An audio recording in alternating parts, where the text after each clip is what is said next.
चल बख्शी, पहले मैं चाह रहा हूं आप डोनाल्ड ट्रंप के लिए दो शब्द कहें और डायरेक्टली बात तो सही है। उनसे मुखातिब होकर उन्हें दो शब्द कहें, क्योंकि उन्होंने सोशल ट्रूथ सोशल पर जो लैंग्वेज लिखी है उसको मैं चाहता हूं कि आप मेरे लिए थोड़ा सा ब्रेक डाउन करिए कि क्या है ये माइंडसेट, क्या है। देखिए, ये माइंडसेट डेस्परेशन का है। Donald Trump is today a desperate man. रुको जरा, सब्र करो। उनको ऑफ रैम्प चाहिए जिससे उनकी इज्जत बरकरार रहे, बची रहे और वो पतली गली से निकल जाएं। अच्छी खासी मार पड़ी है। ये जो ऑपरेशन हुआ है इस पायलट को निकालने का, yes it is a good operation, it's a good feeling that we will not leave you behind, और ये इसके चलते उन्होंने ये ऑपरेशन किया है। लेकिन मेरा पर्सनल रीडिंग ये है, there was much more to this operation than meets the eye. बहुत कुछ था। देखिए, डोनाल्ड ट्रंप टीवी कैमरा से अलग रहे, महरूम रहे, ये संभव नहीं है। सैटरडे संडे वो पूरा गायब रहे। ये ऑपरेशन प्लान किया जा रहा था, वो भी उसमें बैठे देखे और उन्होंने ऑपरेशन को मॉनिटर किया है, ठीक है, विच इज अनयूजुअल। अगर केवल एक बेचारे लेफ्टिनेंट कर्नल को छुड़ाने के लिए था, विच इज क्रेडिटेबल, लेकिन उसके लिए POTUS, president of the United States, 2 दिन नहीं बैठ जाता।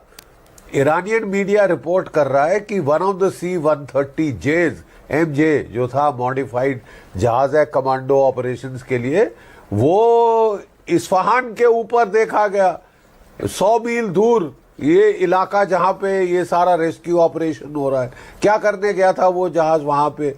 बीच में मीडिया में रिपोर्ट्स आ रही थी कि साहब हमारे पास प्लान है, हम लोग उतारेंगे, इस्फहान के पास एक डिसयूज्ड एयरफील्ड है, उसका इस्तेमाल करके हम डोजर उतारेंगे ताकि डिग आउट कर लें जो कि मलबे में दबी है एनरिच्ड यूरेनियम। इस टाइप की बहुत हमने ऊल जलूल कहानियां सुनी थी। ये देखिए, तभी इन्होंने जो किया है successful operation, yes, but you know जो इमेजेस हैं ठीक वही है जो निकल कर आ रही है इस ऑपरेशन से। 1980 का होस्टेज रेस्क्यू फियास्को तमाशा याद है आपको? कोई 54 पता नहीं कितने 58 होस्टेज रेस्क्यू करने के लिए American special forces under colonel Charlie Beckwith वो लैंड किए थे, और ये एक एयरफील्ड के ऊपर लैंड किए थे डेजर्ट में जहां पे CIA पहुंची हुई थी। उनके एक C-130 और एक बड़ा चिनूक हेलीकॉप्टर आपस में टक्कर मार दी थी एक दूसरे के साथ, और आग लग के जल गई थी और भागे थे पूरा। क्या बात है सर, क्या बात है सर, क्या बात, ये बात है, अरे सर क्या बात है। ऑपरेशन ऐसा बड़ा फियास्को हुआ था कि जो अपने वहां के तत्कालीन प्रेसिडेंट जो थे जिमी कार्टर बेचारे, वो तो धराशायी हो गए और खत्म उनका पॉलिटिकल कैरियर हो गया, और बड़ी मतलब अमेरिका की बेइज्जती हुई थी। अब इमेजेस ठीक वैसी हैं, फर्क ये है कि ठीक है आप कह दें कि हाँ हमने साहब एक निकाल दिया हमारा डाउन्ड पायलट जो था, लेफ्टिनेंट कर्नल वेपन्स ऑफिसर था जो F-15 का, 48 घंटे के बाद उसको हम बचा पाए, हमारी कोई कैजुअल्टी नहीं हुई, हम निकल गए। लेकिन आपके 2 C-30 MJ मॉडिफाइड जहाज, $300 बिलियन के ये 2 जहाज, ये वहां गर्क हो गए। आपका एक F-15 डाउन हुआ, वो भी कोई $80 बिलियन का है। आपका A-10 वॉर्टहॉग डाउन हुआ, कोई $50-60 बिलियन का वो है। 2 छोटे हेलीकॉप्टर डाउन हुए, और जैसे मलबे की फोटोएं हम देख रहे हैं तो ये तो फियास्को ऑपरेशन लगना शुरू हो गया है, क्योंकि मेन एम था कि हम जाके इस्फहान से इसी बहाने चुरा के निकाल के ले आए जो कि आपकी एनरिच्ड यूरेनियम है। तो साहब अगर इतनी कीमत आपको एक डाउन्ड पायलट के लिए चुकानी पड़ जाए, कोई पूरा कॉस्ट अगर कंप्यूट करें आपके, जो कि एक स्क्वाड्रन भी गया था वो आपके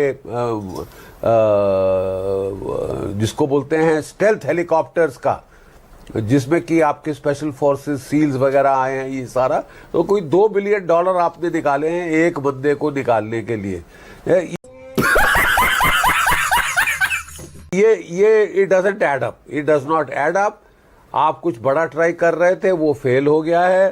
थैंक गॉड आपकी मट्टी पलीत नहीं हुई जैसे कि पिछली बार हुई है, क्योंकि आपके पास उस पायलट का बहाना था।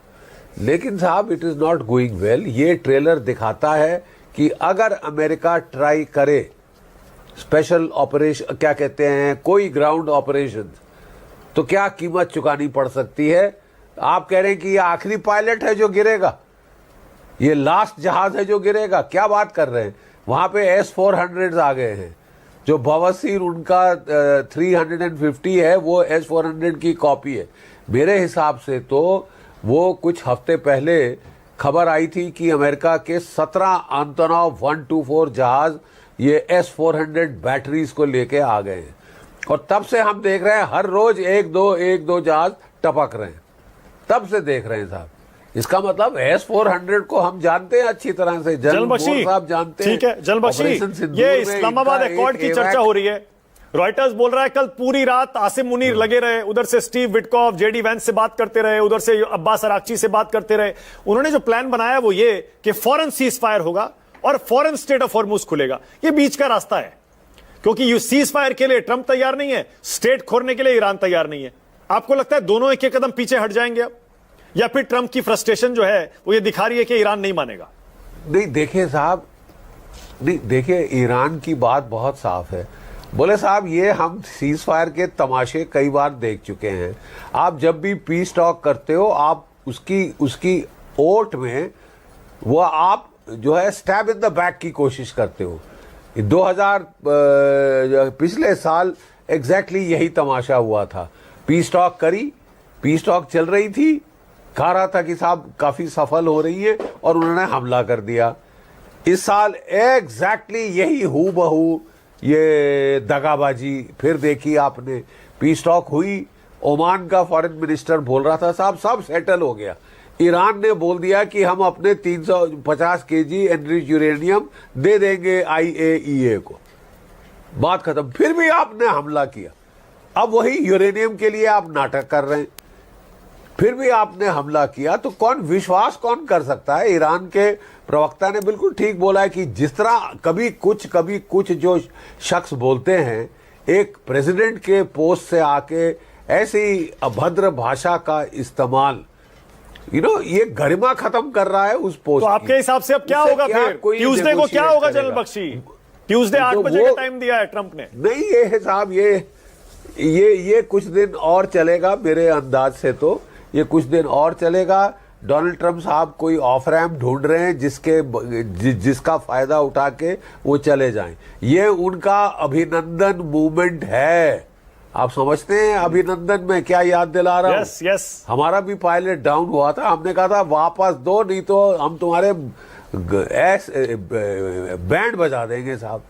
और पाकिस्तान के थर-थर पांव कांप रहे थे, उनके आर्मी चीफ बाजवा साहब के, ठीक है, घुटने कांप रहे थे उनके, और उन्होंने वापस कर दिया अगले दिन। तो हमने लड़ाई खत्म कर दी थी।